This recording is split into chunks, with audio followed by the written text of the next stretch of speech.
날마다 쓰는 나의 신앙일기 TV 데일리 큐티 나무향기입니다. 오늘은 2월 4일 토요일입니다. 오늘 함께 묵상할 성경 본문은 로마서 11장 7절에서 12절입니다. 그런즉 어떠하냐? 이스라엘이 구하는 그것을 얻지 못하고 오직 택하심을 입은 자가 얻었고 그 남은 자들은 우둔하여졌느니라.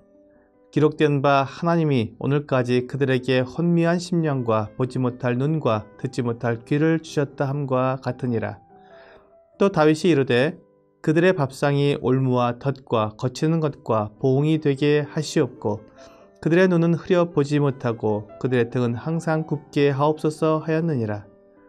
그러므로 내가 말하노니 그들이 넘어지기까지 실족하였느냐? 그럴 수 없느니라. 그들이 넘어짐으로 구원이 이방인에게 이르러 이스라엘로 시기나게 함이니라. 그들의 넘어짐이 세상의 풍성함이 되며 그들의 실패가 이방인의 풍성함이 되거든 하물며 그들의 충만함이리요. 바울은 로마 교회의 성도들에게 이스라엘과 이방인이 서로 부딪히는 자가 되지 않고 서로가 서로를 필요로 하는 자들임을 알게 하기 위해 이스라엘에 대한 하나님의 계획을 자세히 그리고 반복적으로 알려주고 있습니다. 로마 교회 내에 하나님의 계획에 대한 오해가 있기 때문에 서로에 대해 비방하고 용납하지 못하는 성도들이 있어서 바울은 이 부분에 매우 주의를 기울이고 있는 것입니다. 이스라엘은 의를 얻기 원했지만 얻지 못했습니다. 이스라엘이 무엇을 통해 의를 얻으려고 했습니까? 율법을 지킴으로입니다. 그들은 할례를 받고 절기를 지키며 율법의 행위를 통해 의를 얻으려고 했습니다. 그들이 받은 할례는 분명히 그들이 하나님의 백성이라는 것을 나타내주고 있습니다. 그런데 그들이 아무리 하나님의 백성이라도 불완전한 의를 통해서는 하나님께 나아갈 수 없습니다. 하나님이 받으시는 의는 완전한 의여야 한다는 것입니다.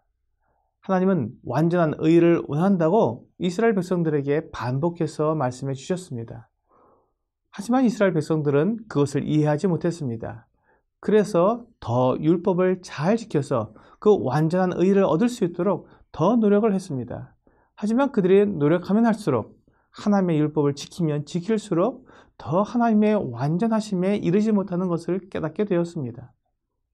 그래서 이스라엘은 자신들의 불완전한 모습을 감추고 대신에 하나님을 알지 못하는 사람들과 비교해서 자신들이 얼마나 더 나은지를 강조하면서 스스로 의롭다고 여겼습니다.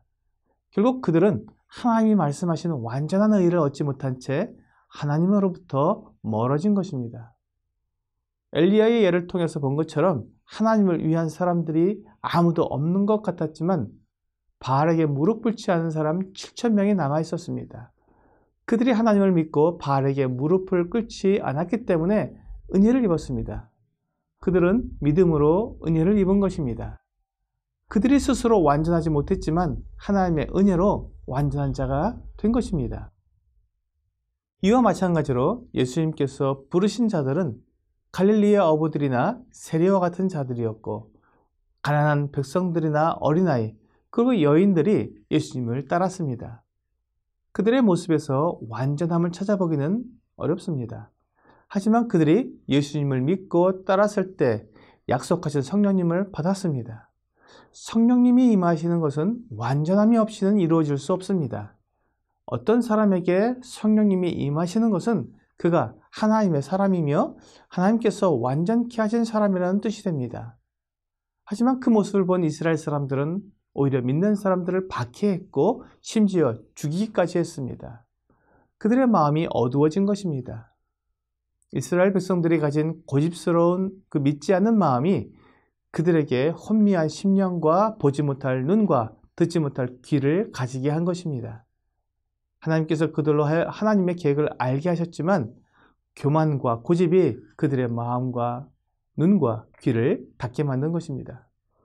이스라엘 백성들이 하나님께서 그 은혜로 그들을 구원하시려는 계획을 알지 못해 멀어져 갔지만 하나님은 그들을 결코 버리지 않으셨습니다. 이스라엘을 다시 회복할 계획을 가지고 계신 것입니다. 이 계획을 위해 이방인을 사용하셨습니다. 이스라엘 백성들이 개 돼지처럼 여기던 이방인들이 하나님의 은혜를 입게 된 것입니다. 하나님은 원래 온 인류를 구원하실 계획을 가지고 계셨습니다. 사실 이스라엘을 하나님이 택하셔서 백성을 삼으신 것도 그들을 통해 하나님의 살아계심을 나타내어 모든 민족들이 하나님을 믿을 수 있게 하기 위함이었습니다. 하지만 이스라엘은 그 일에 실패했습니다.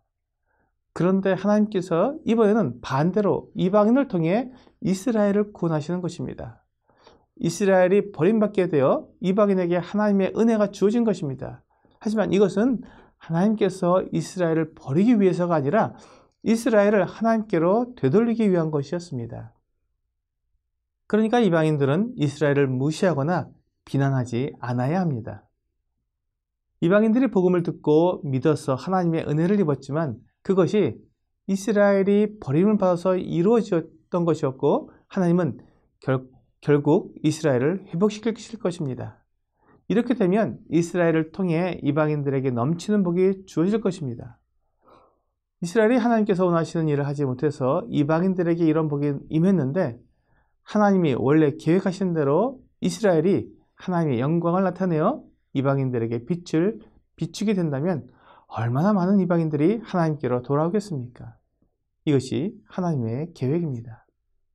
그러므로 로마교회 성도들은 이방인이나 유대인이나 서로를 비방하거나 서로 나눌 것이 아니라 이방인은 유대인을 위하고 유대인은 이방인을 위하는 마음으로 서로가 하나가 되어야 할 것입니다.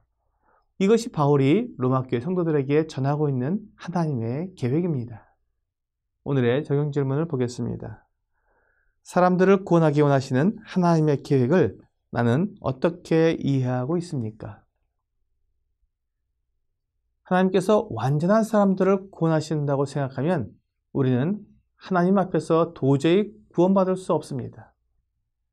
다만 복음을 전해주시고 구원자 예수 그리스도를 믿음으로 얻는 의를 통해 구원하시기 때문에 하나님께 구원을 받을 수 있습니다.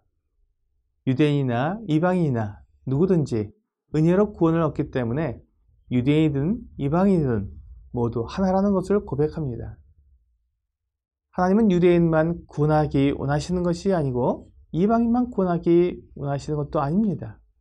하나님은 모든 사람을 구원하기 원하십니다.